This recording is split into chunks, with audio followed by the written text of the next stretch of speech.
দেখতে তো সেই লাগতাছে। কামলার বডি দেখা তো পুরা ফিদা হয়ে গেছি। কে রে কোন আপা করিম? কোন সারা জীবন কি কালে কাজই করবি না এদিক কাম ওদিক দুই তো তাকাবি? করে খাওয়া লাগবো আপা। আরে তোর বডি দেখা তো আমার পুরা মাথা নষ্ট হয়ে গেছে। কোন আপা শোন, খালি কাজ করলে হইব? শোন ওঠ, আমার কিন্তু চোখে পড়ে না। পরেই তো আপা তাহলে তুই কি এদিক ওদিক তাকাইতে পারস না? লাগাইছি তো আপা।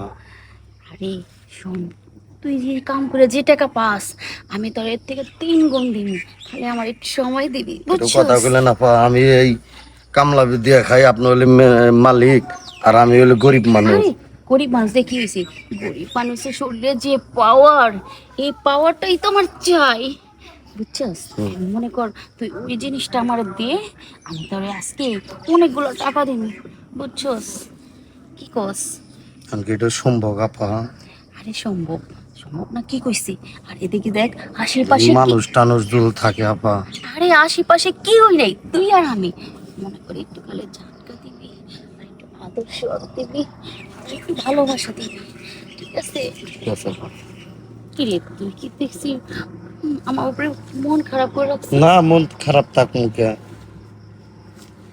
শোন, এই শোন, তুই না, তোর তোর যে শরীরের ফিগার দেখে তুমি পুরা ফিদা হয়ে গেছি। এই, নাতিন বউ, তুমি এখানে? আর দাদা এই তুই কাম বাদ দিয়েছি কি করতেছিস? কাম তো করতেছি, আর বৈশ হয়েছি, হ্যাঁ, বৈশ হয়েছে, কেবল কাম করতেছি। আচ্ছা বসে আছে, উঠে দাঁড়া দাঁড়া দাঁড়া। দাদা তুই শোনো। নাতির সাথে কি করলি?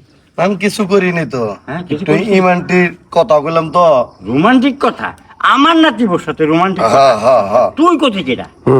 আমার নাতির সাথে কি করলি? দাদা হেতি করছে দাদা, এখন আমি মাপ চাই, আমার কামের থেন বাদ দিয়েন না। কামাতে বাদ দেবো না। তুই এই যে আমার নাতির সাথে তুই জড়াজড়ি করলি, এটা না, শোনো শোনো দাদা, শোনো, ওর কোনো দোষ নাই। আর শোনো আমারই, বুঝছো কি লিগা? আমি তো তোমার নাতি না বিদেশ থেকে আজকে 5 বছর ধরে, তুমি তো জানোই আমার তো মেয়ে মানুষ, আমার তো একটা জ্বালা রূপ যৌবন আছে, এই জন্য ওর সাথে কোনো কিছু করি নাই। ও, তুমি যদি রাজি থাকো তাহলে শেষ কাজটা তোমার সাথেই করবো। আচ্ছা। দাদা, দাদা গো, দাদা দেখো না রস বায়া বায়া পড়তেছে দাদা, শোনো। আচ্ছা দেখো, তোমাকে দৌড়াদৌড়ি দিয়ে আমি তো মনে করলাম যে ডেলিভারি হয়ে গেছে, তা কিছু করো নি, খালি না ধরিলে। দাদা, আমি কিছু করি নাই, ওর একটু ভালো লাগছিল তো খালি একটু জাস্ট খালি দৌড়ছি, আর কিছু না। আর বাকিটা দাদা তোমার সাথে করবো। ও আমার দিকে রেখে দিছো? হ্যাঁ, হুম। বাকি আমার দিকে রেখেছো? আ- তাহলে আর দেরি করে লাভ কি? দেরি করে লাভ নেই, চলো খেলা শুরু হোক। ওই যাবো। দাদা শোনো একটা কথা বলি তোমারে, এখান তো মনে করো রোদ, আর এখান তো মনে করো মানুষের রিস্ক আছে। এক কাজ করো, তুমি ওই পশু খেতেছে ওইটা পিছনে লো, খেলা হবে দাদা, আসো।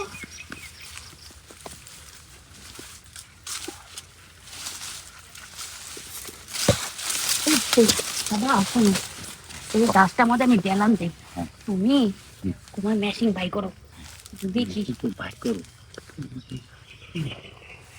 দাদা দেখ। ওই সে, দাদা শোনো, এখন থেকে প্রতিদিন তুমি আমার সাথে এটা পড়বা। তোমার জিনিস তো দেখে আমি পুরো পাগল হয়ে গেছি। তোমারও আমারও অনেক দিন ধরে আশা ছিল তোমার সাথে একটু করার জন্য। আজকে সেই সুযোগটা আমি পাইছি আর করে দিছি। ভালো কিছু দাদা, তোমার জিনিসটা তো সেই, এই দাদা মুরব্বি হইলে কি হইব, তোমার শরীরে এখনো যে এনার্জি, যে পাওয়ার, আমার কাছে খুব ভালো লাগছে। এখন থেকে প্রতিদিন তুমি এসে আসবা, আর তোমার সাথে আমি টেস্টিং করবো। ইডিস পিটিস করবো, হ্যাঁ? ইডিস পিটিস। দাদা, দাদা গো দেখো না, এই রস পড়তেছে দেখছো? রস পড়তেছে? আচ্ছা রস পরে পড়ো। চলো দাদা এখন আমরা এই করি, এই যে চলে যাই, কেউ দেখলে সমস্যা। শোনো,